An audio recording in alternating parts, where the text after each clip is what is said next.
Farmer Briggs woke to a world swallowed by fog. It wasn't just any fog. It was a thick, soupy mist that clung to the windows of his farmhouse like a ghostly shroud.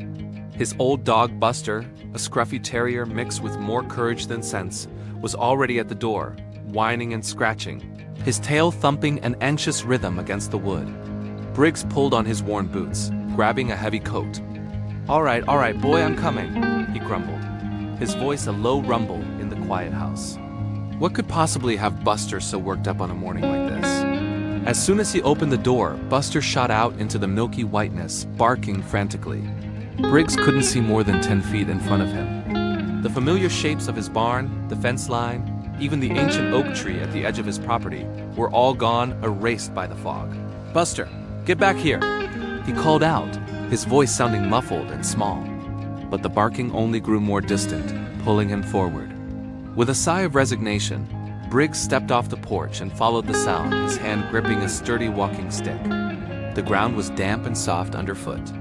Every crunch of a leaf, every snap of a twig, seemed amplified in the eerie silence between Buster's barks. It felt like walking through a dream, a place both familiar and utterly alien.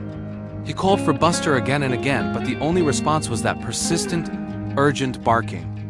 Always just ahead, drawing him deeper into the fog-drenched fields he'd known his entire life. The air grew colder, and a shiver that had nothing to do with the temperature ran down his spine. He was starting to feel an annoying sense of unease. After what felt like an eternity, the barking suddenly stopped. The silence that followed was absolute and deafening. It was more unsettling than the noise. "Buster?" Briggs called, his heart hammering against his ribs. "Buster, where are you, boy?" He quickened his pace, his eyes straining to pierce the impenetrable haze. He stumbled forward, his stick sweeping the air in front of him, and then he saw it. A faint, soft glow, pulsating gently in the heart of the fog.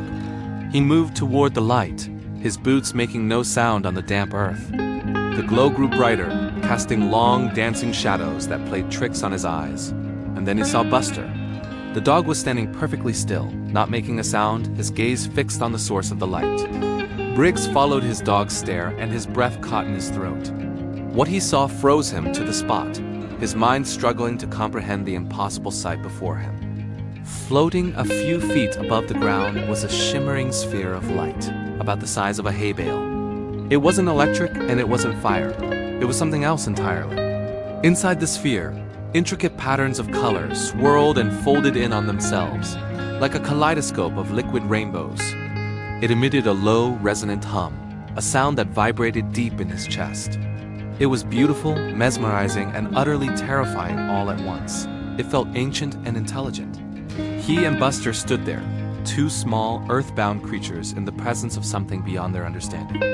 As quickly as it had appeared, the light began to dim. The colors faded, the humming softened, and the sphere dissolved back into the fog, leaving no trace it had ever been there. In the same moment, the fog itself began to thin, as if released from a spell. The familiar shape of the old oak tree reappeared, then the fence line, and finally, his own farmhouse in the distance. Buster shook himself as if waking from a trance and trotted back to Briggs, nudging his hand with a wet nose. Briggs slowly lowered his walking stick, his mind reeling. He never spoke of what he saw that day. Who would believe him? But sometimes on foggy mornings, he'd stand on his porch, with Buster by his side, and they would both stare out into the mist. They would just watch and wait, forever bonded by the secret they shared, a secret hidden deep within the fog. Thanks for watching. If you enjoyed this story, be sure to like and subscribe for more.